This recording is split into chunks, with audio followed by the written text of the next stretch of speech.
Bonjour très chers amis de Phasmatics, aujourd'hui une autre équation logarithmique. Allons-y. Tout d'abord je me rends compte que c'est une équation et que c'est logarithmique parce qu'il y a des logarithmes. Ensuite je dois vérifier qu'il y ait un seul terme à gauche et un seul terme à droite. Mais malheureusement ici j'ai un terme séparé par un signe positif d'un autre terme. Donc je dois utiliser les propriétés des logarithmes afin d'obtenir un seul terme. Si j'ai une addition des logarithmes, rappelez-vous que, si vous regardez notre vidéo de propriétés des logarithmes, on peut réécrire ça comme logarithme base 2 d. Les arguments comme multiplication. Donc, j'ai le logarithme de toute une multiplication. C'est pour ça que je vais mettre les crochets. Je multiplie x par 3 plus x. Et ça sera égal à 3. Faites attention, le logarithme d'une multiplication est égal à le logarithme de la première chose plus le logarithme de la deuxième chose. Maintenant, j'ai déjà un seul terme à gauche, un seul terme à droite, parce que c'est le logarithme de quelque chose. Peu importe combien de termes, d'expressions j'ai. C'est le logarithme d'une seule chose, alors c'est un seul terme. Je peux commencer à résoudre mon équation. Ensuite, comment éliminer log base 2? Eh bien, je peux mettre base 2 à gauche et base 2 à droite. 2 exposant log base 2, au revoir, et on obtient x fois 3 plus x égale à 2 puissance 3. D'accord? Ensuite, on va résoudre la multiplication. X fois 3, 3x, plus x fois x au carré, égale à 2 puissance 3. 2 fois 2 fois 2, c'est 8. Maintenant, j'ai une équation quadratique. Il faut la résoudre. Rappelez-vous que pour les équations quadratiques, il faut tout passer vers la gauche. On va organiser ça.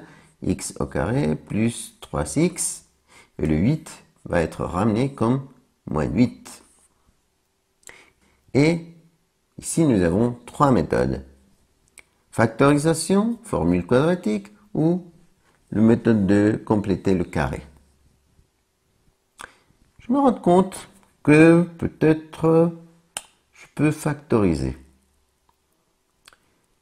Mais malheureusement, c'est pas possible. Donc, je vais utiliser la formule quadratique, sans problème. X sera égal à moins b plus moins la racine carrée de b au carré moins 4ac et tout ça divisé par 2a. Rappelez-vous que toujours le coefficient de x au carré c'est a, toujours le coefficient de x c'est b et toujours le terme indépendant, celui qui est seul, est c. Donc on écrit moins la valeur de b qui est 3 plus moins la racine carrée de b qui est 3 au carré moins 4 fois a qui est 1 fois c qui est moins 8. Et tout ça divisé par 2 fois a, qui est 1.